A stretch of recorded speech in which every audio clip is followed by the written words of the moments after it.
Hello YouTube, it's Clay Grider. Over the weekend I was able to win my Stampede premiere event, as you can see with the playmat behind me, and I'll post up some screenshots of the prior tournament as well as the most recent one up on screen. I was able to go undefeated again with Mathmech, bring my total up to 8 wins and 0 losses with the deck. I kind of just wanted to go over some ideas that I have while I'm playing the deck. Maybe go over the small world bridges and stuff like that, just to show you the thought process as to why we're playing certain cards in the deck. It's the same list as I posted earlier, so if you want to go back, reference that has the full deck list and everything in it. But like I said, in this video I mainly want to show the combo and why we're playing the cards that we are. So to start off, we'll just go into the 1-card circular combo. All right, so here's the basic 1-card combo with circular. Obviously, if you hard open it, that's great, but sometimes you're gonna have to either go for Signet Mining or Small World to get to it. But either way, we'll pretend this is the only card in hand, and this is how I like to set up the inboard. So first I activate circular to summon itself, and I dump the Sigma for cost. To summon circular, I'll then go Sigma effect in graveyard, special summon itself, and then I'll go circular effect to add a spell trap, and then I will grab the super factorial if I'm going first. Over here, I will then overlay those for the Allen version, go its effect on summon, detach the 2 materials, and that'll let me search out the diameter. Then, with our normal summon, you normal diameter, target the circular. We want to keep the Sigma engrave just because of its recursion, so it's better to target circular to bring it back. So we bring out circular, and then we link off the Allen version and the circular for a Splash Mage. Then we go Splash Mage, target the circular, bring it back. And then we go link 3 into Transcode Talker. We go Transcode Talker effect, target the Splash Mage to bring it back, and then we have enough materials to make the Terahertz. So we just end on Terahertz, and then we set the super factorial, so it's live for the opponent's turn. We've got all 3 names set up in grave. I'd like to go to end phase just in case there is a Ghost Ogre that the opponent was holding, so I'll go end phase, Terahertz, and usually I'll just blind send the D-Save Worm. Sometimes if you get interrupted in the combo and you got to use other extenders, you're not able to find the diameter, you need to Terahertz dump it in the end phase, and then in your opponent's draw phase, then you send the D-Save Worm. Alright, and for the second combo I'm going to show, this is just going to be any normal summon. Say you're going first and you open Fuelos with the Parallel Exceed. You'll start by normal summoning the Fuelos, and then you'll link it off for the Almirage. And then you'll go Parallel Exceed in hand effect, summon, special summon itself, and then Parallel Exceed, special summon another copy from the deck. You will then overlay these 2 into the Allen version. And then you go Allen version effect, detach 2, search any Mathmech card. We will grab circular, of course, and then we'll go circular effect, dump the Sigma to the graveyard. Special summon itself, and then we can go Allen version, tribute off the Almirage and to special summon the Sigma back from the grave. We then get circular effect to search because we special summon a Mathmech, so we search the super factorial. And then it's a pretty similar line as to what we did before in the prior combo, where we go up into Splash Mage. We go Splash Mage to bring back the Sigma. And then we link off those 2 for the Transcode Talker, go Transcode to bring back the Splash Mage, and then we're just going to link all those off for a Terahertz. Now, like I said, this is a kind of a combo where, as you can see, we've only got 2 Mathmech names in grave. So what we need to do is we need to set the trap, go to end phase Terahertz effect to dump, but this time we want to dump the diameter from the main deck. That way we get the 3rd name in there, as well as the Omni Negate live for the Laplation for our super factorial on the opponent's turn. Obviously, if you're playing through interruptions, sometimes you're gonna have to calculate if you can actually get 2 terahertz at all. Sometimes you're gonna have to just settle with Heat Soul, and since we're playing so many hand traps, you're going to attempt to just draw into those to stall out your opponent, and then you can OTK on the crackback with either the terahertz or your update jammer access code lines.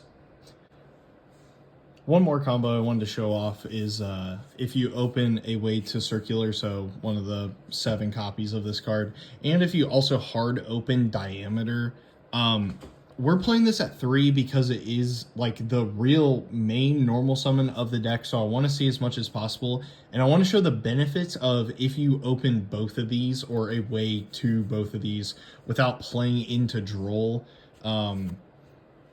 With like, you don't want to search this obviously with Small World if you already have circular, but if you open both, there is a way you can play around Droll with this deck. So you go circular effect, send the Sigma to grave for cost, and then you normal summon diameter and target Sigma to reborn it. And that's important that you want to do that and not burn the Sigma effect, because what we're going to do is we're also not going to activate the circular to search just yet. We're going to overlay these two into Allen Burschen, which now we have 2 searches that we can do in the same chain, so we can chain block. We're going to go Allen Burschen Chainlink 1 because it can search for any Mathmech card, and then we're going to go circular Chainlink 2. So we're going to detach these 2 materials. Then, since this was made with diameter, you have a negate that you get to play through. So what I like to do here is I like to grab off the circular, the super factorial, and then off Allen Burschen, I like to grab an extender like addition. And we also have not burnt the Sigma that's in grave, so what we can do now is we can activate Sigma, bring it back. It'll banish when it leaves the field, but that's totally okay. So we want to keep this Allen Burschen up while we're comboing to make sure we keep a negate live. So we're going to banish the Sigma and link off the circular for Splash Mage. We'll go Splash Mage, target the circular to reborn it, and then we will use that extender that we grabbed, like addition, target Splash Mage, special summon it, and then we can go that addition and the Splash Mage for Transcode Talker. Transcode, target Splash Mage, bring itself back, and then we just do the Terahertz line again. We set up all 3 names in grave, even though we had to banish our Sigma. That's totally okay. We can go to the end phase and we can still dump the D-Save Worm, but we have the 3 names in grave. We have the super factorial to be able to be set and it's live, and then we played it through all that with a negate up on our own turn to insulate our plays. So if you open both, it's a really easy way to protect yourself from like getting ash on the important cards or getting impermed when you make the Allen Burschen. I just think it's a really, important way to play if you open the diameter. So obviously this deck wants to find circular as bad as possible, and that's why we play Small World at 3. And the way I have this deck built with all the hand traps I've thrown into it, every single card will get you to circular unless you open like all 3 Fuelos in your opening hand, which is extremely unlikely, but if it does happen, like, so be it. It's so statistically improbable that it should never really be an issue. But to give you some examples of what we're working with, like say you got Valor. Valor has the copy of Nibiru just sharing lights all the way across the board. Ash Blossom can use the Valor because it's 0 attack into the light. Nib is the reverse, where Nib is light into Valor into circular. For the other Mathmech names, like either addition or subtraction, you actually have 2 different routes. So if you don't want to draw the Fuelos, you do this because it's level 4 all the way across the board and there's nothing else that matches.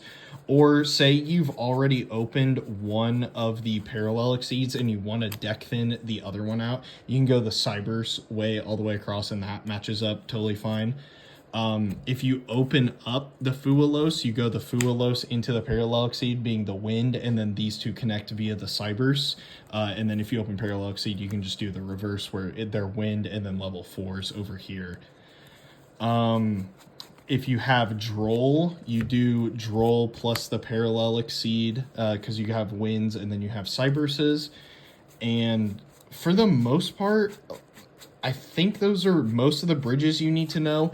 There are some really cute bridges that come up like post-sighting, especially if you go into the Mouse matchup, where a lot of the names actually can bridge you into copies of Lancea because of the light attributes. So if you open, like, let's say you keep a Fulos in for cross out target and you already have access to circular in your opening hand, what you can do is reveal any of the Mathmech names that are light in your main deck.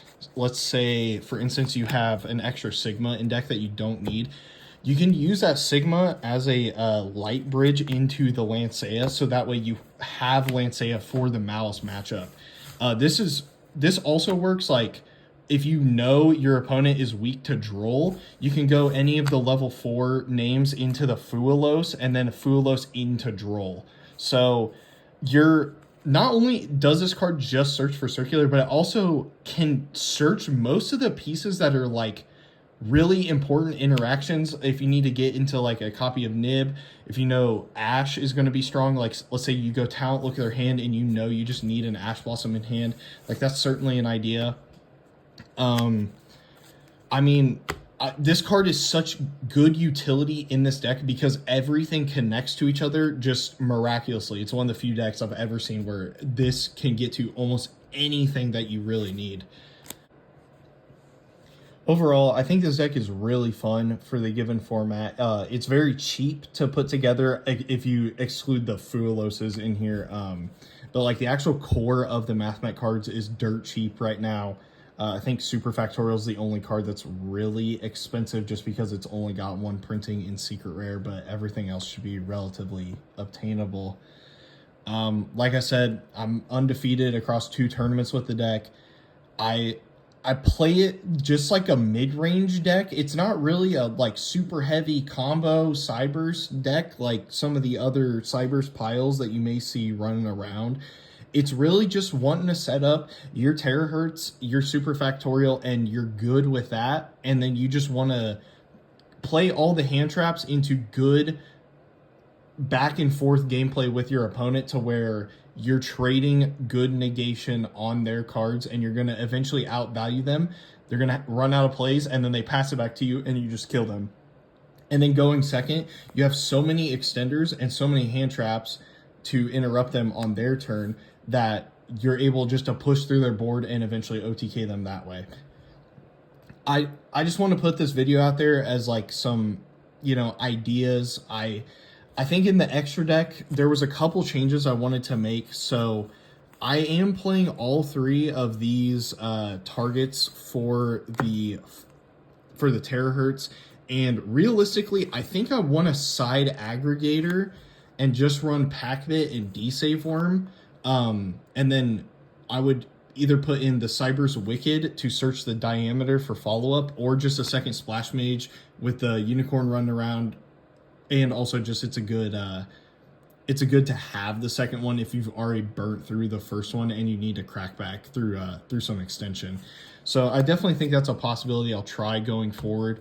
In my sideboard, I don't think I need all 3 Ultimate Slayers. I want to take one out and maybe throw in another good trap that Thrust can set off that, whether that be Artifact Sanctum to get to Lancea a lot more consistently, or maybe just even the Third Judgment. I just feel like I'm lacking on the blowouts going first, while I maybe have overcompensated with the going second cards in the sideboard.